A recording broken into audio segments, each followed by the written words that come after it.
Welcome to Clear Path to English. My name is Chaitanya Kiran. I am here to guide you on your English learning journey.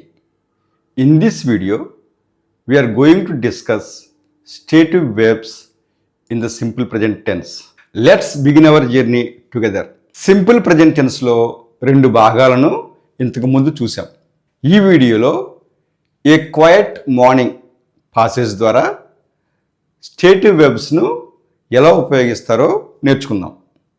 ఈ పాసేజ్లో linking verbs, action verbs మరియు స్టేటివ్ verbs ఈ మూడు రకాల వెర్బ్స్ను ఉపయోగించడం జరిగింది.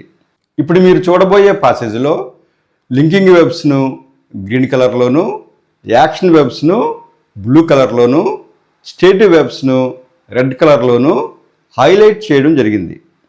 వాటిని జాగ్రత్తగా గమనించండి. Now I am going to read the passage slowly.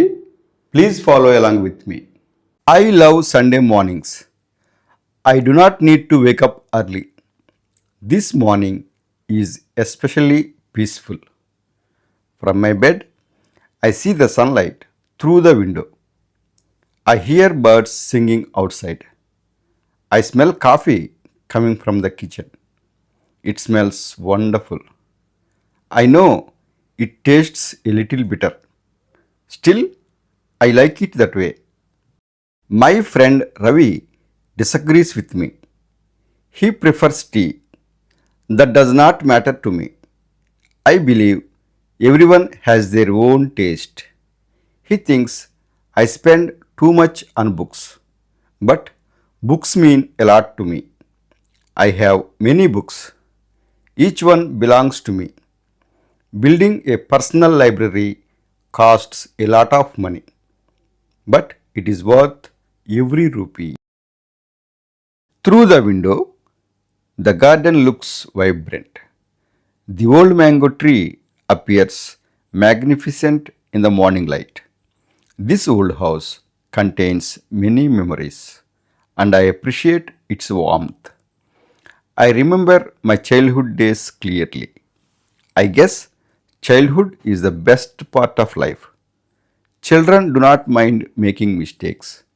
They learn from every little experience. Right now, I feel peaceful. I realize that life is not always easy, but this moment seems perfect. I want nothing more than this silence, and I wish to stay in this moment forever. I hope you understand my feelings. ఇంతకు ముందు చూసిన వీడియోలలో action verbs గురించి, linking verbs గురించి తెలుసుకున్నాం. Action verb అంటే subject చేసే పనిని తెలుపుతుంది. ఉదాహరణకు I spend too much on books. They learn from every little experience. ఈ వాక్యాలలో స్పెండ్, లెర్న్ యాక్షన్ వెర్బ్స్. ఇక లింకింగ్ వెర్బ్స్ అంటే ఈ వెర్బ్స్ యాక్షన్ను తెలియజేయవు. లింకింగ్ వెర్బ్ అనేది సబ్జెక్ట్ను సబ్జెక్ట్ కాంప్లిమెంట్తో కలుపుతుంది. సబ్జెక్ట్ కాంప్లిమెంట్ అంటే సెంటెన్స్లో సబ్జెక్ట్ గురించి అదనపు సమాచారం ఇచ్చే పదం లేదా ఫ్రేజ్. ఇది సబ్జెక్ట్ యొక్క ఐడెంటిటీని, స్టేట్ను, ఫీలింగ్ను, క్వాలిటీని లేదా కండిషన్ను తెలుపుతుంది. ఉదాహరణకు you are a student. Life is not always easy. I feel peaceful. It smells wonderful. ఈ వాక్యాలలో ఆర్, ఈజ్, ఫీల్, స్మెల్స్ ఇవి లింకింగ్ వెర్బ్స్గా పనిచేస్తాయి. లింకింగ్ వెర్బ్స్ యొక్క మరొక పాత్ర ఏమిటంటే ఇవి స్టేట్స్ను కూడా తెలుపుతాయి. అందుకనే వీటిని స్టేటివ్ వెర్బ్స్ అని కూడా అంటారు.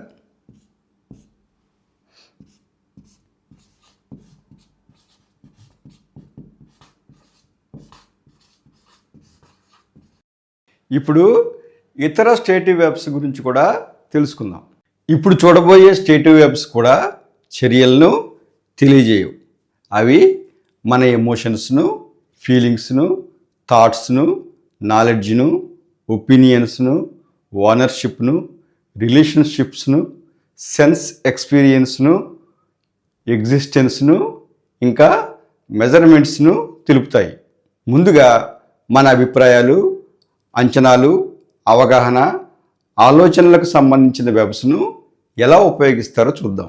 Realise, know, believe, think, guess, hope వంటి స్టేటివ్ వెబ్స్ తర్వాత ఒక నౌన్ క్లాజ్ వస్తుంది. ఈ నౌన్ క్లాజ్ మెయిన్ వెర్బ్ యొక్క ఆబ్జెక్ట్గా పనిచేస్తుంది. ఈ నౌన్ క్లాజ్ దట్తోనూ దట్ లేకుండా కూడా ఉపయోగించవచ్చు. రెండు విధాలుగా సరైనవే. ఇప్పుడు ఉదాహరణ చూద్దాం. I realize that life is not always easy. జీవితం ఎల్లప్పుడూ సులభం కాదని నేను గ్రహించాను. ఈ వాక్యంలో that ఉపయోగించాం.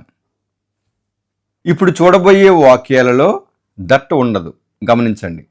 I know it tastes a little bitter. దాని రుచి కొంచెం చేదుగా ఉంటుందని నాకు తెలుసు. I believe everyone has their own taste.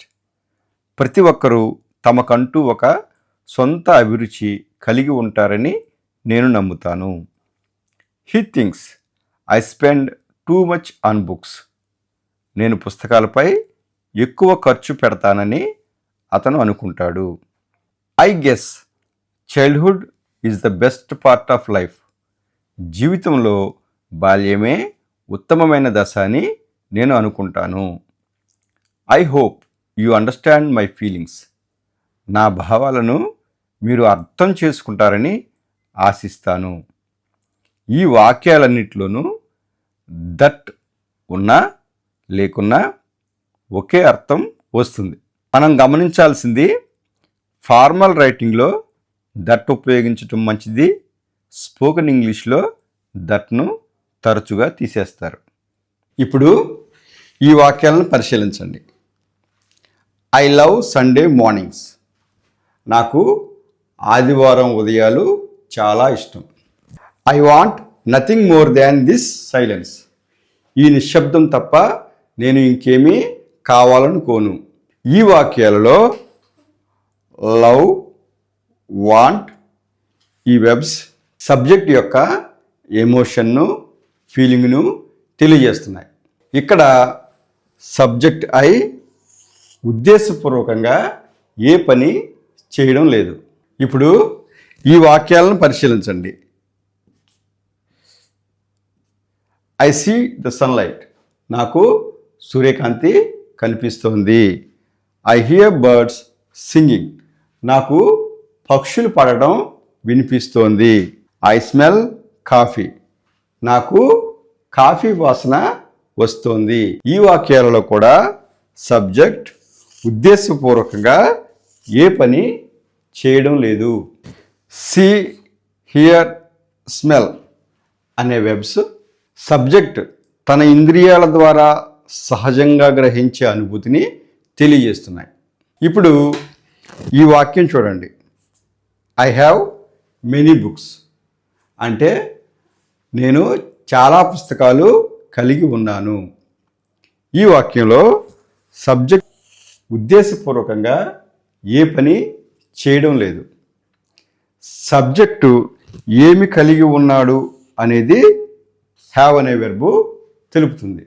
కాబట్టి స్టేటివ్ వెర్బ్స్ ఉద్దేశపూర్వక చర్యలను కాకుండా మన భావాలు, కోరికలు, ఆలోచనలు, ఇంద్రియాల సహజమైన గ్రహింపు, సంబంధాలు, ఇంకా సబ్జెక్ట్ ఏమి కలిగి ఉన్నాడు అనే విషయాలు తెలియజేస్తాయి.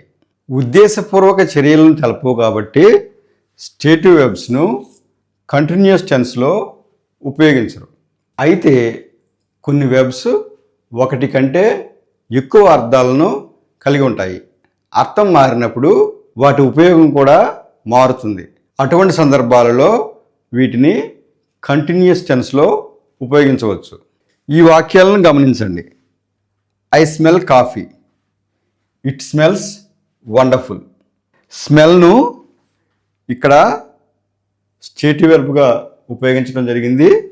ఇక్కడ లింకింగ్ వెర్బ్గా ఉపయోగించడం జరిగింది. వీటి మధ్య తేడా ఏమిటో ఇప్పుడు చూద్దాం. ఐ స్మెల్ కాఫీ అంటే నాకు కాఫీ వాసన వస్తుంది అని అర్థం. ఈ సెంటెన్స్ SVO స్ట్రక్చర్లో ఉంది. ఇక్కడ స్మెల్ అంటే వాసన గ్రహించడం. నేను ఉద్దేశపూర్వకంగా వాసన పీల్చడం లేదు. కాఫీ వాసన సహజంగానే నా ముక్కును చేరుతోంది. నేను ఆ అనుభూతిని తెలుపుతున్నాను. కాబట్టి ఈ వాక్యంలో స్మెల్ అనేది స్టేటివ్ వెర్బ్. ఇప్పుడు లింకింగ్ వెర్బ్గా స్మెల్ను ఎలా ఉపయోగించారో చూద్దాం. It smells wonderful. ఈ వాక్యానికి అర్థం దాని వాసన అద్భుతంగా ఉంది అని. It smells wonderful. ఈ వాక్యం SVC స్ట్రక్చర్లో ఉంది. ఈ వాక్యంలో స్మెల్ అనేది లింకింగ్ వెర్బ్గా పనిచేస్తుంది. ఈ వాక్యంలో సబ్జెక్ట్గా ఉన్న ఇట్ వాసన గ్రహించడం లేదు. సబ్జెక్ట్ ఇట్ను దాని కాంప్లిమెంట్ వండర్ఫుల్తో కలుపుతూ కాఫీ వాసన ఎలా ఉందో స్మెల్ వివరిస్తోంది. ఒకే వెర్బ్ అయిన స్మెల్ స్టేటివ్ వెర్బ్గా వచ్చినప్పుడు వాసన గ్రహించడం అనే అర్థం ఇస్తుంది. లింకింగ్ వెర్బ్గా వచ్చినప్పుడు ఆ వాసన ఎలా ఉందో వివరిస్తుంది.